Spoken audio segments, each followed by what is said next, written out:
ஃபஸ்ட்டெல்லாம் அம்மா வீட்டுக்கு போனால் ஆட்டோமேட்டிக்காக ஒரு சோம்பேறித்தனம் வந்துருங்க. நான் பெருசாக எந்த வேலையும் செய்ய மாட்டேன். அம்மா தான் எல்லா வேலையும் செய்வாங்க. ஏதோ நான் ட்ரிப்பு போயிருக்கிற மாதிரி வந்து ஜாலியாக அப்படியே என்ஜாய் பண்ணிட்டு வந்துருவேன். பட் இப்போல்லாம் வந்து ரீசெண்டாக நம்ம சுற்றி இருக்கவங்களெல்லாம் பார்க்கும்போது, எங்கள் அப்பா, அம்மா வயசில இருக்கவங்கலாம் வந்து சிட்டியில நல்லா டவுனில் இருக்கவங்கலாம் ரெஸ்ட் எடுத்துகிட்டு இருக்காங்க. பட் இங்கே விவசாயம் பார்க்குறவங்க பார்த்திங்க அப்படின்னா, அவங்களுக்கு ரெஸ்ட் அப்படிங்கிறதே கிடையாது. எப்போவுமே ஓடிட்டே தான் இருப்பாங்க.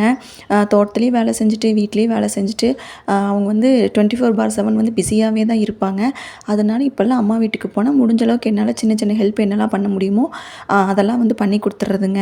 சமையல் வேலையெல்லாம் அம்மா செஞ்சுருவாங்க. ஸோ மேல் வேலையெல்லாம் வீடு க்ளீன் பண்ணுறது, துணி மடிக்கிறது, பாத்திரம் கழுவுறது, அந்த மாதிரி சின்ன சின்ன வேலையெல்லாம் இருந்துச்சு. அதெல்லாம் செஞ்சு கொடுத்து ஹர்ஷித் மண்ணில் விளையாடிட்டு இருக்கான், பாப்பா தண்ணியில் விளையாடிட்டு இருக்கா. அப்புறம் எல்லாருமே வந்து ஈவினிங்காக இங்கே தோட்டத்தை சுற்றியெல்லாம் வந்து நிறைய காத்தாடி இருக்குங்க. நாங்கள் எப்போவுமே வந்தோம் அப்படின்னா ஈவினிங் ஒரு வாக் மாதிரி போய் பார்த்துட்டு வருவோம். தோட்டத்துக்குள்ளேயே ஒரு காத்தாடி இருக்குங்க. அதை போய் பார்த்துட்டு அங்கே கொஞ்சம் நேரம் வந்து குட்டீஸெல்லாம் விளையாடிட்டு இருந்தாங்க. அதுக்கப்புறம் சித்தப்பா, ஆத்தா எல்லாம் ஊருக்குள்ளே தான் இருக்காங்க அப்படிங்கிறனால அவங்களெல்லாம் போய் பார்த்துட்டு நைட்டு டின்னர் அங்கேயே முடிச்சுட்டு வந்தாச்சுங்க.